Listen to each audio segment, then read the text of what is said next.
Mariah Thoi in Richland, Washington, has engaged families and caregivers in an AAC community night.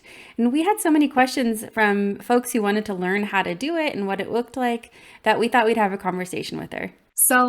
In terms of how I planned it, I really just reached out to the administrators at my school district and then also the speech therapists of the district just to make sure that everyone thought it would be something that would be beneficial. You don't want to start anything unless you have that type of approval initially.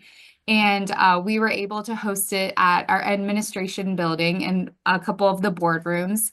And honestly, I just kind of went for it. I created some flyers. I reached out to all of the speech therapists to allow them to have the flyers ahead of time to post in their schools and send to the families of students who have AAC or use AAC.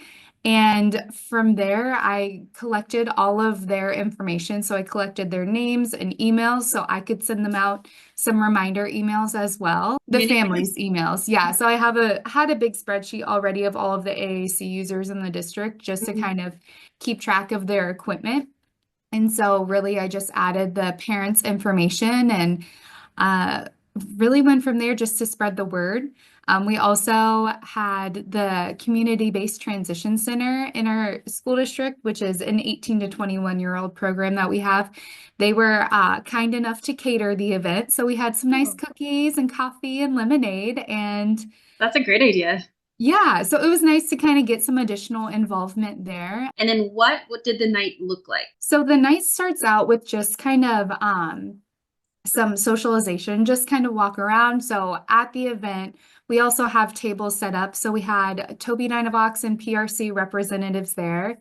This past year, we also had a local speech therapy clinic who I worked a lot with and really pushed for AAC use and are really well versed in it. So we had them there to attend as well. And then we had a table full of AAC children's books, so books that have that representation of AAC users, so parents could see that, that it's becoming more relevant or prevalent in their literacy. And also, we had a lot of technology set up so people could trial it.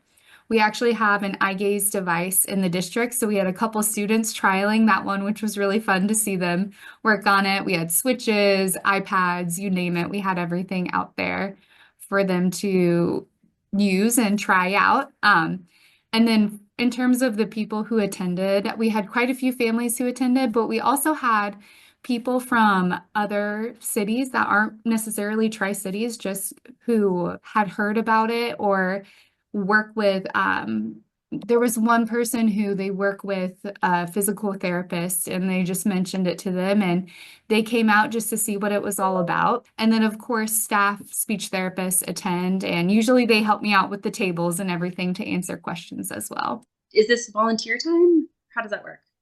Yeah, so it's typically just volunteer time, and if they're interested or able, everyone has lives outside of work, so obviously it just depends on the situation of that SLP. But we've had quite a few SLPs attend, especially if they are inviting some families and they know some of their students are attending. Typically, they'll end up attending as well. Yeah, So sounds like a fun event and a fun way yeah. to get to know your students outside of school. Yeah, definitely. Yeah, so the first component of it is really just socialization. And then midway through it starts at about 5:30. We've kept the time the same every year. And then at about 6 o'clock, I give a short presentation. The first year, the emphasis was really just getting students' hands on those devices and just spreading the word about the potential AAC provides. So showed a lot of statistics of our growth through AAC use over the past couple years. Last year, I really focused on the community component, how, you might be the only one at your school who uses an AAC device, but that doesn't mean you're the only one in the district that uses it, and kind of trying to work to connect families that way.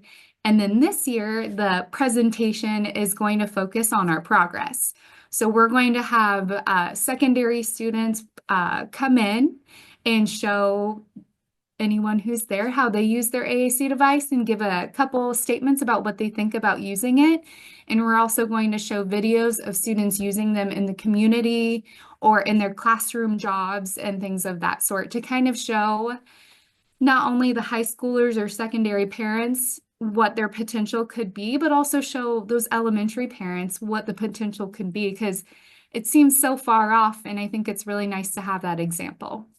I So love that. that typically only lasts about 30 minutes or so. I don't want to talk anyone's ear off. So I try and keep it short. And I've also provided a lot of tips and resources that are printable that I review with uh, everyone who's there, but obviously don't go into too much detail because I'm not trying to train everyone Right.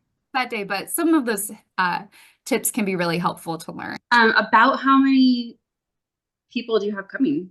The past 2 years, we've had between 30 to 40 people coming. So, Wow, yeah. that's So great. I'd say it's a good turnout. I remember the first year I had planned it, so nervous. I've never planned an event before.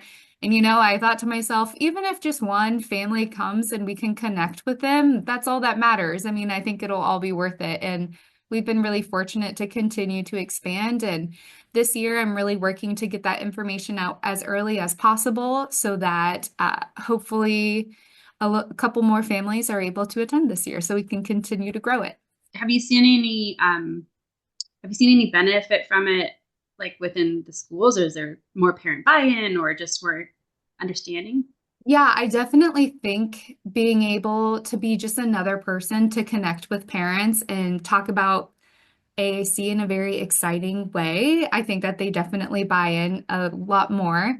Uh, at our last AAC community night, we had a student who was just hilarious, who was joining in and chatting with me while I was doing my little presentation, kind of showing an example, and to see the look on the other parents' faces, like, oh, they really liked to see a student who was pretty well versed, and this student actually had verbal communication and used the device. So I think it opened the eyes that, oh, this can be really beneficial for more than just students who don't typically speak with their mouth. Like this can be student beneficial with for students who have some verbal or oral speech, but also might need a little bit more supplement for their communication. Right. Well, wonderful. Thank you so much. This is such a neat night. We're excited to hear how it continues, and hopefully people can listen to this and get ideas for starting their own AAC community night. Thanks, Yeah, Mariah. thank you.